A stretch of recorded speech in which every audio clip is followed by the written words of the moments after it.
Compras el periódico de la mañana y descubres que las noticias están anticuadas. Yo os voy a hablar de un libro que se publicó primero en forma de artículos de prensa en 1929 y finalmente en forma de libro, y que tiene más actualidad que la última noticia que acaban de colgar en cualquier canal de internet. Me estoy refiriendo a La rebelión de las masas, de José Ortega y Gasset. Si quieres saber por qué, quédate. Bienvenidos a bordo, polizones.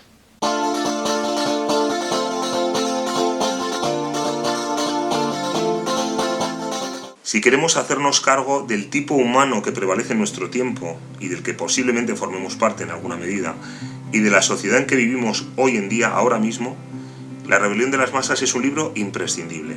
Hay que decir que La rebelión de las masas no habla de una revolución, pese a las portadas de algunas ediciones que presentan láminas de la Revolución Francesa o similares. Tampoco es un libro de corte político. De lo que habla es de la clase de hombre que prevalece en nuestra sociedad y cuya anatomía describe. Si bien el libro fue publicado en forma de artículos periodísticos en 1929 y en forma de libro en 1930, contiene un prólogo para franceses y un epílogo para ingleses escritos en 1937. Esto es cuando Ortega se ha exiliado de España, porque el país se encuentra en plena guerra civil, y ya vienen los nubarrones de lo que va a ser la Segunda Guerra Mundial. En ese prólogo para franceses, Ortega defiende la unidad de Europa, precisamente en un momento en que se está dando la exacerbación de los nacionalismos. El filósofo afirma que realmente Europa ya es una, que comparte vigencias y que por tanto configura una única sociedad, aunque diversa. Lo que pasa es que esa unidad no ha construido todavía una estructura política. Explica cómo lo primero tiene que existir una sociedad y sobre ella se crean asociaciones y el derecho. Por eso en esos momentos se impone la necesidad de dotar a Europa de un aparato estatal. Hoy es una realidad, aunque francamente mejorable, pero pensemos que en 1937, en los albores casi de la Segunda Guerra Mundial, pues podía sonar disparatada esta propuesta de Ortega. Indica algunos elementos que nos deberían hacer recapacitar hoy en día. Por ejemplo, que Europa es una realidad dinámica y plural, y que la homogeneidad a todo trance destruiría el tesoro europeo. Y también alerta contra los demagogos y los rupturistas. Pero pasemos a la rebelión de las masas en sí. Ortega constata el enorme y rápido crecimiento de la población europea desde el inicio del siglo XIX hasta hoy. En el año 1800 se calcula que había unos 180 millones de habitantes en Europa. En poco más de un siglo, en 1914, ha pasado a 460 millones de habitantes. Esto ha sido posible gracias a la prosperidad originada por la tecnología, esto es, la aplicación de la ciencia, la industrialización, y gracias a la democracia liberal. El común de las gentes ha interiorizado lo que en principio era un anhelo ideal, la igualdad de todos, cuya pretensión era liberar de la servidumbre, elevar. Sin embargo, ha derivado en una suerte de señoritismo, de desprecio por lo excelso. El hombre medio de nuestra época se encuentra provisto de abundantes recursos.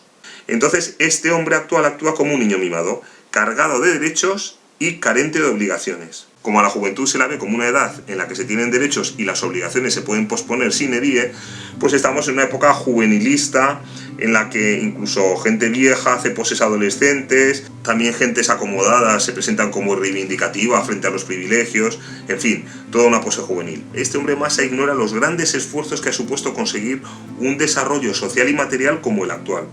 Lo percibe como una realidad natural, espontánea, que está ahí. Antiguamente incluso los hombres más poderosos se movían en un ámbito de pobreza, lo cual limitaba su capacidad de acción. Recuerdo un conocido que estuvo en un país pues que hay muchas diferencias sociales y los ricos viven pues como en urbanizaciones, con gente armada que les protege. Lógicamente estos ricos tienen una riqueza que pueden ejercer en X metros cuadrados, los que corresponden a esas fincas, siempre con gente armada, ¿no?, al lado. Sin embargo, en Europa, hoy en día, una persona de clase media pues puede vivir, puede desenvolverse perfectamente con sus recursos, puede disfrutar de las cosas. Es decir, aunque su renta sea menor que la de un millonario de estos, puede disfrutar, sin embargo, de ella muchísimo más, precisamente porque es generalizada. En definitiva, el hombre medio está en una situación de riqueza como no se había conocido. Vive en el marco de una prosperidad que le hace pensar que es un fenómeno espontáneo y no el resultado de las virtudes de ciertos hombres sin las cuales todo se volatilizaría. El hombre masa no se siente en deuda con nadie, solo exige. Este tipo humano se siente satisfecho con su vulgaridad y no la angustia. Desde ella pretende imponer su capricho. Al hombre masa solo le preocupa su bienestar, pero es insolidario con las causas de ese bienestar. Ortega destaca que la sociedad y cualquier organización humana es jerárquica. Siempre existe una masa, un común de las gentes y una minoría rectora. Y si no lo es, si no hay minoría rectora, no hay sociedad. Eso no quita para que el modo de elección de esa minoría rectora no pueda ser democrático. Ortega distingue entre el hombre humilde y el hombre masa. El hombre humilde puede ser ignorante, pero no sentirse satisfecho con su situación. Sin embargo, el hombre masa hace ostentación de la misma, de su vulgaridad. Precisamente se jacta de ser como los demás. Por eso tiene una vida inauténtica, carente de carácter personal, pues no cumple su vocación, simplemente imita. Y eso ya supone una desmoralización. Es decir, tú tienes que ser como tú mismo, te tienes que realizar, no ser uno más como un tornillo intercambiable. Masa y minoría selecta no es una división de clases sociales, no nos confundamos aquí. Hay de ambos tipos humanos, masa y minoría selecta, en todas las clases sociales. La masa se conforma con lo que es, mientras que la minoría selecta se impone obligaciones, se exige más, se pone al servicio de un ideal superior. El aristócrata petulante es la antítesis de la minoría selecta, es precisamente la putrefacción de lo que en su día fue una minoría que consiguió, posiblemente con méritos propios, en la guerra o en lo que fuera en cada momento, llegar allí. El hombre masa no reconoce ninguna instancia superior a la que plegarse. Non serviam, no serviré, dice Lucifer. Por eso el diablo es el que divide, el que lo echa todo a perder, el que imposibilita que se vertebre una sociedad. El hombre masa no solo da la espalda a la minoría selecta, sino que pretende usurpar su lugar. Sabiéndose mediocre, se cree con derecho a mandar. Escribe Ortega: quien no piense como todo el mundo corre el riesgo de ser eliminado. Y se entiende por todo el mundo únicamente a la masa. Vivimos en un tiempo que se siente fabulosamente capaz de realizar, pero no sabe qué realizar. Nos vemos con más recursos que en ningún otro tiempo. Y por eso no aceptamos ninguna norma del pasado, pero carentes de proyecto a la altura de esos recursos, nos sentimos en decadencia, inferiores a nosotros mismos. Por algo hablamos de posmodernidad, nos sentimos en el final de un ciclo, pero no hemos alumbrado un proyecto nuevo. Ese hombre sin principios, sin normas a las que apelar, es un primitivo, un bárbaro, y sin embargo está inmerso en un mundo que otros han levantado, la civilización, lo cual deviene lo que Agathenú llamaba la invasión vertical de los bárbaros. Carente de ideas o instancias superiores a las que apelar, enarbola como estandarte sus propios apetitos. Civilización es voluntad de convivencia. Se es incivil en la medida en que no se cuenta con los demás. Por eso el liberalismo ha representado el exponente máximo de esa voluntad de convivencia. Y el fascismo y el comunismo, por su parte, son dos movimientos típicos de hombre masa, de ignorantes del pasado que repiten los errores de la historia.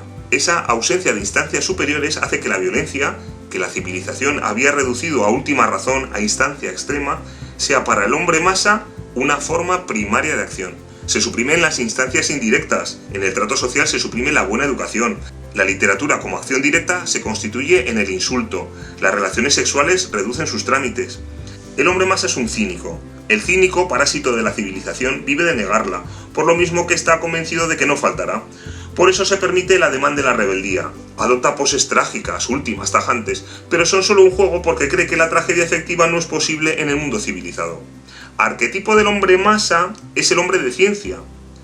La ciencia, que por su propia consistencia es universal, en su exponencial progreso se ha especializado cada vez más, mecanizándose dicho proceso de especialización.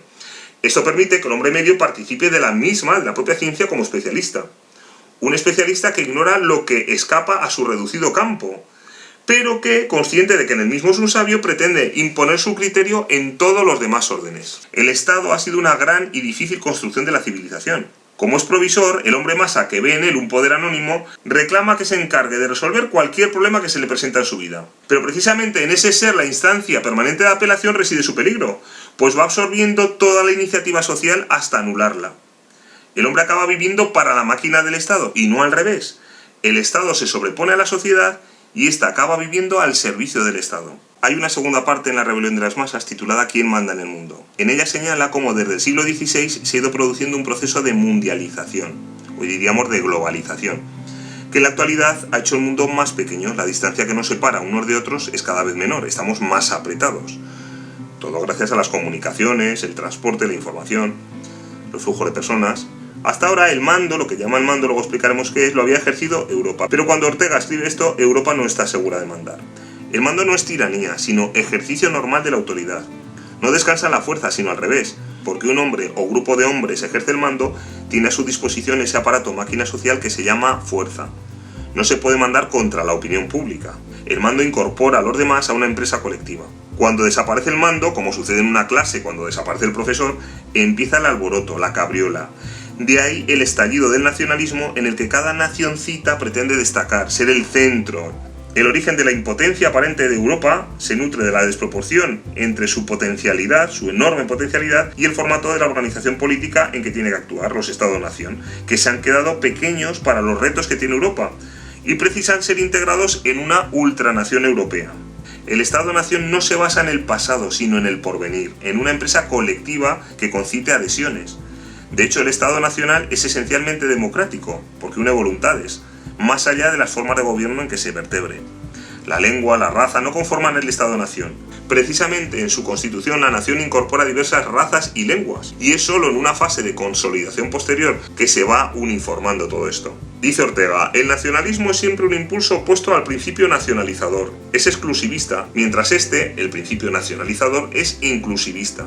Y aquí enlaza con el hombre masa. Europa se ha quedado sin moral, y no es que el hombre masa menosprecie una anticuada en beneficio de otra emergente, sino que el centro de su régimen vital consiste en la aspiración a vivir sin supeditarse a moral alguna. Por último aparece el epílogo para ingleses, escrito, como decíamos, en 1937. Entonces Ortega alerta sobre el pacifismo que rige en esos momentos en Gran Bretaña, y dice que este pacifismo pensó que la guerra se superaba con no hacerla, y que no era necesaria sustituirla. Pero el enorme esfuerzo que es la guerra solo puede evitarse si se entiende por paz un esfuerzo todavía mayor. Ese pacifismo que ha predominado en Gran Bretaña ha sido fatal, pues dando la espalda a las causas de la guerra, lo único que ha permitido es que se vaya preparando otra guerra. Esto lo alerta Ortega en 1937. Dice Ortega, es inmoral pretender que una cosa deseada se realice mágicamente, simplemente porque la deseamos. Solo es moral el deseo al que acompaña la severa voluntad de aprontar los medios de su ejecución. Esto deberíamos tatuárnoslo, vamos. Hasta que no se configure el orbe como sociedad y se establezca un sistema satisfactorio de cambio de poder, todo pacifismo es, dice Ortega, pena de amor perdida. El discípulo de Ortega, Julián Marías, dirá que esta empresa europea que propone Ortega se ha quedado chica también, y que lo que sería preciso sería vertebrar Occidente, los dos lóbulos de Occidente, ¿no? América y Europa. Espero que haya sido de vuestro interés y sobre todo espero que os animéis a leer La rebelión de las masas de José Ortega y Gasset. Si os ha gustado, clicad me gusta. Si no os ha gustado, clicad me gusta. Si no estáis suscritos, suscribíos. Si ya estáis suscritos, recibid un beso a ellas, un abrazo a ellos. Y nos vemos en el próximo vídeo, cuando quiera que sea. Hasta la próxima, polizones. Tenemos que hallar, que descubrir la trayectoria necesaria de nuestra vida, que sólo entonces será la verdaderamente nuestra, y no de otro o de nadie, como lo es la del frívolo. Come on and take it off, shake it off, baby.